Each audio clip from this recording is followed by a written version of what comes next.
Hi friends, this is Diana Keuilian with RealHealthyRecipes.com and welcome to the RHR Kitchen. Now today I'm excited to show you one of my favorite protein-packed snacks, which we can also use as a meal, and that is for these turkey power meatballs. Now most of the time meatballs can be heavy on the heavier side. You know, you can be using more fatty meats and then actually adding in breadcrumbs, and before you know it, it's not as healthy as it could be. So this, we're gonna use some lean turkey. I've got some great spices and some veggies that we're gonna put into it, and some fresh mint and some fresh ginger, which I think just brings amazing flavor. And so we are gonna make these meatballs. Now, oftentimes I'll pack this for my lunch. I'll eat maybe 2 to 3 times a day during the workday as I'm at the office, and I like to pack just small meals. It'll have a protein and it'll have some veggies. So meatballs like this are perfect. Probably in 2 of the containers I'd put fresh spinach, and then I'll put some meatballs on it, and then in the other one, more like the lunch one where I want it to be a little more hearty, I love to do spaghetti squash. So the first thing that we're gonna do is we're gonna start by roasting spaghetti squash. And you can see that I have cut the spaghetti squash into rounds. Now oftentimes, and I used to do this in the past, you'll see the spaghetti squash cut in half and then you roast it that way, or you can boil it. And it works, you know, it definitely works, but the strands are shorter.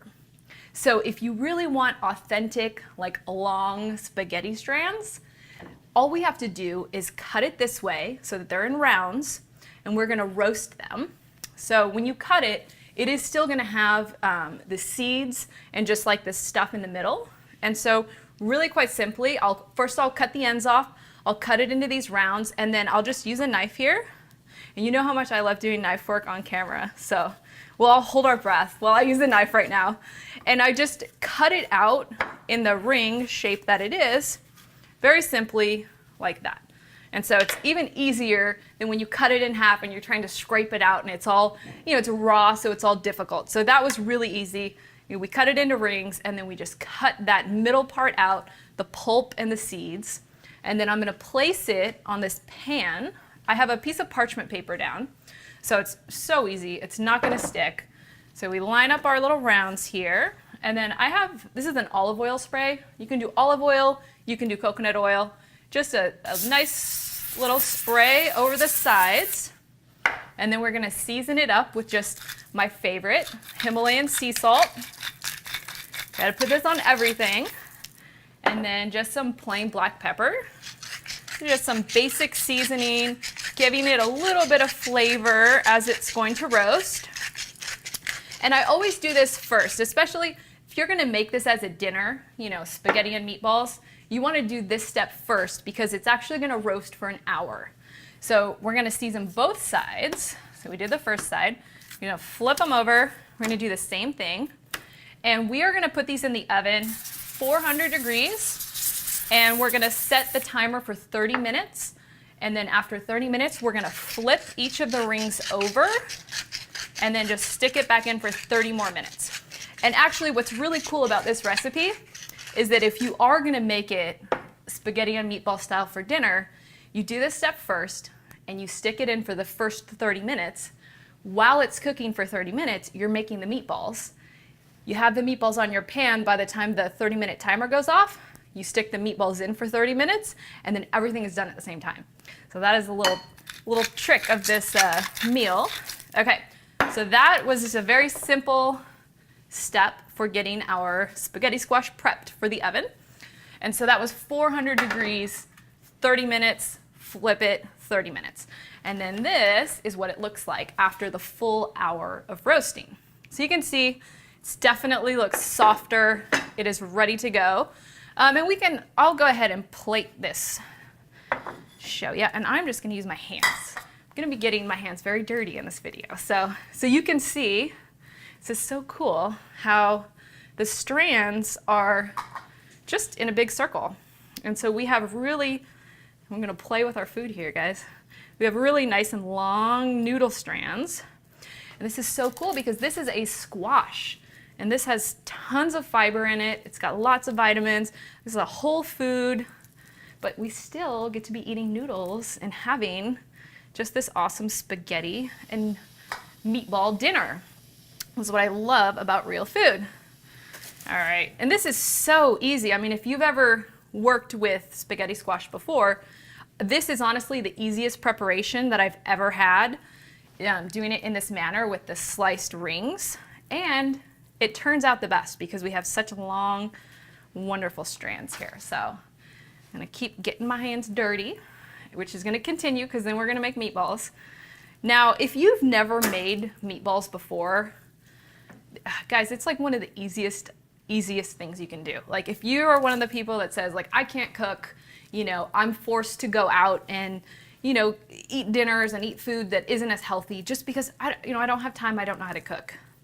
Because a dinner like this, where you just simply roast the spaghetti squash, you make a simple meatball, and then you can use, you know, tomato sauce from a can, or just, you know, add some more seasoning. It's anybody can do it. I promise you. If you've never done this before and you're like, you know, I'm gonna give it a shot, this would be a great meal to start and to try. Okay, so we have our awesome noodles here.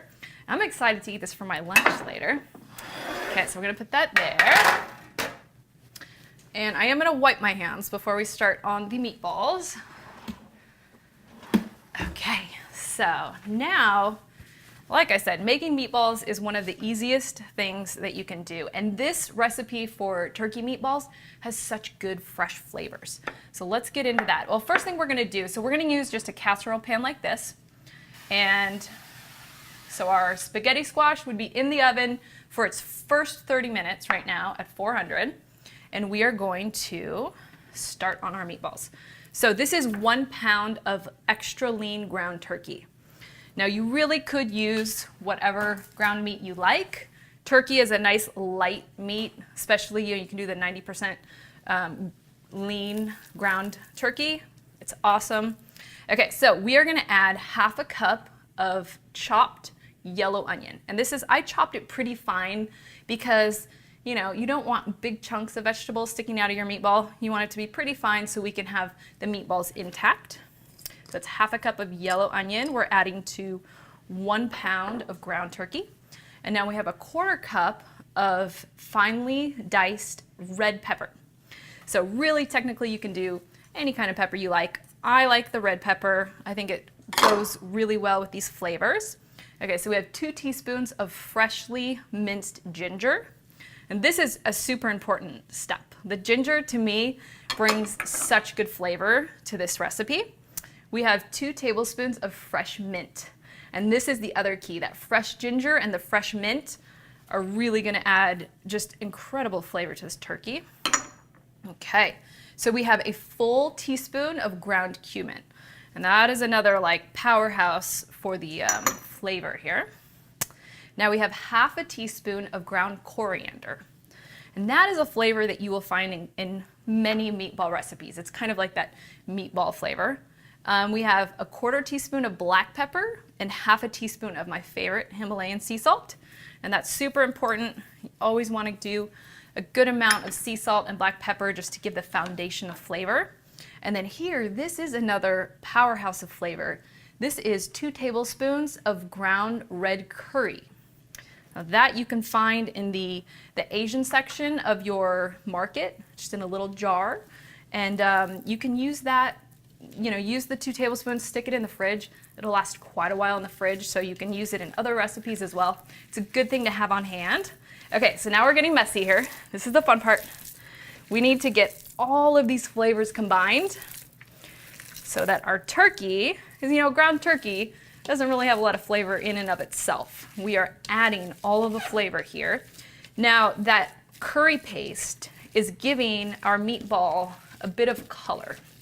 So I am going to finish mixing this up and I'm going to show you. So you can see that color is coming from the curry, and you can see the little dots of color of our other fresh ingredients. Okay, so the goal here is to make 20 meatballs out of this. And so it's, you know, it's another one of those almost like when we were making cookies a couple of videos ago. You know, it's fun. You get your hands dirty, you know, you're connected to your food, and you have fun with it. This is another thing that, you know, is great to do with the kids. I know my daughter loves making meatballs, getting her hands dirty, and it really is just a simple process that you can find some fun in. And you know, meatballs, we could take the flavor in so many different directions. This little flavor combination with the mint and the ginger and the red pepper and the curry paste, this is one of my favorites. But you could take it, you know, whatever direction you want, as far as adding in a vegetable that you chop finely and then adding in different spices and flavors. We could do tomato paste instead of the curry paste. That would be a simple change. Instead of the mint, you could do basil. You could have more of an Italian flavor. Ooh, and this flavor combination of the ginger and the mint would do really well with ground lamb. So you can see the size of these meatballs. It's almost about a golf ball size, so that we can get 20 of them. And they are going to shrink down a little bit as you bake them. So as I said previously, you know, we put the spaghetti squash in the oven to roast for 30 minutes. And while it's going, we're making our meatballs, because then the meatballs are going to join the spaghetti squash for the final 30 minutes. And then we have an amazing, wholesome dinner that we can eat and enjoy. And then leftovers are awesome to pack for your lunches, you know, a snack. You know, so often snack foods, they're high in carbs. You know, it's crackers, it's cookies, it's chips, and having these, you know, freshly made meatballs in the fridge at home, such a healthy snack that you can grab and enjoy and power you through the rest of your day. But I will say, making it as spaghetti and meatballs as a meal is definitely my favorite. It's just a really fun meal that everybody in the family loves. Okay, that one's too big. All right, so I am gonna wash my hands here. We have finished our beautiful meatballs. We were one short. You could adjust the size, pinch a little bit off of the bigger ones and even it out. So I'm gonna wash my hands, and then we're gonna plate our delicious meal, and we're gonna talk about some little garnishes. So we have completed our meal. You can see how easy that was to do. So we have our roasted spaghetti squash as our noodles here. And then I have just this organic store-bought marinara sauce. You can make your own. I have many recipes. You know, if you wanted to throw a red sauce into the slow cooker and then have that ready for you, that would be amazing if you want to do it yourself. So we got nice red sauce on there. We got our amazing noodles. I can't wait to dig into this. And then we will put some of our turkey meatballs on top. And I have just chopped a little bit of fresh parsley. You know, it's always nice to make the food look pretty. That is, you know, it's gonna taste a little bit better the prettier you make it. And then I do dairy free, and so at this point, you know, you could put Parmesan cheese. I love nutritional yeast. You know, it has that little nutty, cheesy flavor, and it's just a little something that you can add that gives it a little flair, gives it a little extra flavor on top to complete your meal. So I hope you enjoy these recipes. For more recipes like this, check out realhealthyrecipes.com, and I'll see you guys next time.